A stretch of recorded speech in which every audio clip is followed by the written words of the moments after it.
Magnifique paysage sur le Rhône et nous sommes sur une écluse, l'écluse de Brins-Virignan, département de l'Ain. C'est magnifique là, donc on voit l'eau ici en aval. Claude Moulin, cadre retraité de la CNR, va nous expliquer un peu comment ça marche. Donc là-bas en amont, tiens, on va le voir ici, on a le niveau d'eau ici de l'écluse, hein, on peut passer par là sans problème, hein, on va regarder par là, voilà le niveau d'eau, on aperçoit là, et de ce côté, on a effectivement la partie basse. Il y a combien de dénivelés ici? Le total du dénivelé du plan d'eau amont au plan d'eau aval, c'est 17 mètres. D'accord. Alors comme la hauteur est importante, il a été judicieux de faire 2 sas d'écluse. D'accord. Pour partager la hauteur, de sorte que ça ne devienne pas un silo. Voilà. Donc on dit bien, le Rhône est un peu plus loin là-bas. On le voit à droite, le Rhône. Là derrière. Là. Là-bas derrière le Rhône, d'accord. Là-bas. Alors le sud est là-bas, on est bien d'accord.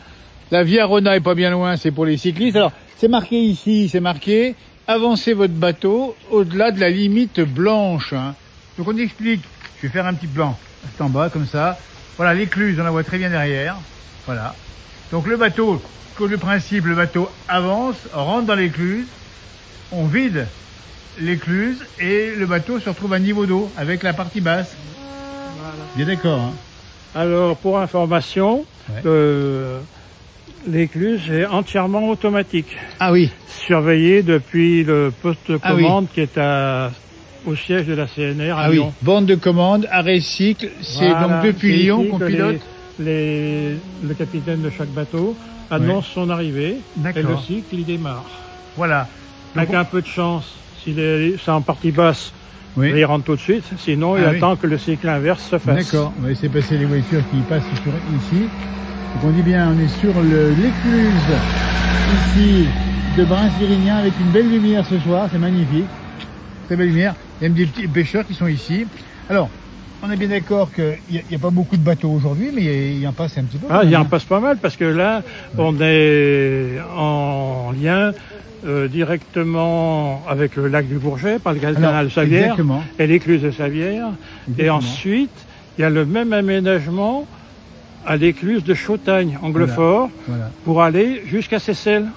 Savoie ou Haute-Savoie. Donc, on est bien Savoie au département de l'Ain. On peut en bateau remonter jusqu'à Seyssel. D'accord. Ou aller jusqu'au lac de Bourget. Voilà. Et alors, d'ici, là, quand on reprend effectivement la descente vers la Méditerranée, peut-être, non? Oui. Alors, on rencontre l'aménagement de Brigny-Cordon, où l'écluse est en projet, mais elle n'est encore pas réalisée. D'accord. Et ensuite, il restera encore l'aménagement de Solbrena équipé. Et après Solbrena, on a un petit bouchon qui fait pas partie de la concession, qui est une concession EDF au barrage de Jons. Voilà.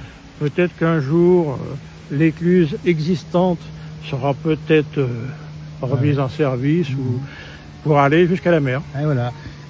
Donc le Rhône, c'est important, c'est une belle voie de communication. Ça apporte de l'énergie hydroélectrique à Génissia. Avec l'usine, avec la centrale hydroélectrique. Oui, on voit un grand pylône, donc là il y a aussi il y a deux groupes à bulbes qui turbinent jusqu'à 450 mètres cubes. On va passer par là. Donc il y a de l'électricité, on dit bien, il y a la voie de communication, et en plus, il faut préciser qu'on a également la fameuse Via Rona. Alors on la voit ici sur la partie gauche. Derrière les enrochements. Ah ben voilà, derrière les enrochements. Donc c'est une piste cyclable. C'est une piste cyclable dite voie verte. Voilà. C'est aussi pour piétons. Pour piétons, cyclistes, poussettes. Poussettes. Ah oui, il y a beaucoup de mamans. Exactement. Et cheval. Cheval, oui. Pas beaucoup. Pas beaucoup. Lorsqu'en pétant, quand cheval, c'est qu'il y a les grottins.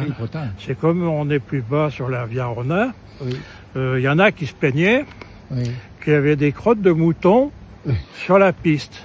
Un jour, dans une réunion, il y a quelqu'un qui a dit « Oui, mais il y a des crottes de moutons. » On s'est renseigné. Le gars était agriculteur et il avait des vaches. Et il y a un député qui a dit « Mais mon pauvre, vous vous sentez bien si c'était des vaches qui étaient à la place des moutons. Ça serait plus gros. » Voilà, c'est marrant ça. Non, mais il y a des anecdotes. Bien. Donc on est bien d'accord qu'on est dans une région ici. On est entre la Savoie et le département de l'Ain, pas très loin. La Savoie est là-bas. Voilà, de l'autre côté de la montagne. Voilà, c'est ça. On va revenir ici, juste sur la partie haute, parce qu'on a la chance de pouvoir dominer ici là, la fameuse écluse, alors ça c'est impressionnant. Donc là, il y a une sacrée retenue d'eau derrière, hein. Il faut que c'est costaud, hein. Là, il y a 8,50 m d'eau, là. 8,50 m de dénivelé, voilà. Tiens, regarde, on voit l'eau qui sort en dessous, là. Retrouver le niveau oui.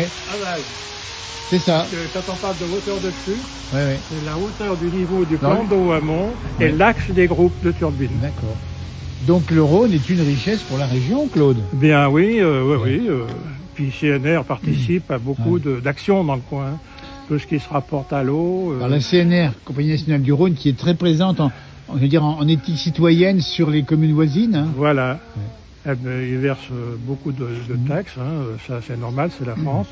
Et puis je voudrais rajouter que tous les aménagements sont tenus en bon état et CNR fait pratiquer l'entretien pastoral. Dommage, on n'a pas pu voir des moutons ce matin. Mais ils accordent des autorisations pour du pâturage. Ça remplace la tondeuse, c'est plus écologique. Et puis ça fait vivre... Voilà, donc le Rhône, c'est très écologique, on a compris, l'hydroélectricité. Alors là-bas, on voit des bateaux un peu plus loin, parce qu'ici on est... C'est le port de Virignan. Voilà, donc ces bateaux qui sont là-bas, donc c'est à ce niveau-là, ils peuvent passer l'écluse s'il le faut. Voilà, ils peuvent soit monter, soit descendre. Bien sûr. Donc on a compris, hein, les bateaux, la via Rhôna, on a l'électricité, c'est quand même... Et la pêche alors? Ah, il y a des pêcheurs, oui, il y en a pas mal. Moi, j'aime bien les pêcheurs de chez Pépé Nicolas, pêcher dans le vivier. Ah bah oui. Hein, c'est bien, là, avec l'eau des glaciers. Mais ce que je voudrais dire, pourquoi il y a beaucoup de bateaux ici, on est proche du lac du Bourget. Eh oui, exact. Et les amarrages sont certainement moins chers. Bien sûr. Sur les bancs. À savoir que tous les toits présents et sur les bancs sont complets. Donc l'écluse, on voit bien ici la partie aval de l'écluse. Donc là, c'est le bras qui va s'ouvrir quand il y a... C'est un vérin. Il va la tirer là-bas. D'accord. Parce que la vanne est toujours en appui. D'accord. Le plan d'eau qui appuie. Absolument. Alors, les bateaux de plaisance, mais Claude, c'est des bateaux qui oui, mais des bateaux de tourisme de Chanas, par exemple. Oui. Et les bateaux de promenade passent. Ils sont faits par exemple, des marchandises, non, transportées. C'est un gabarit Fraissinet. Alors, Fraissinet, ça veut dire quoi? Pas très large? C'est la dimension des premières écluses en France. Ben, dis donc, on apprend plein avec Claude Moulin ici, formidable. On est ingénieur. Hein. Oui, mais enfin, disons qu'on apprend et on voit des choses.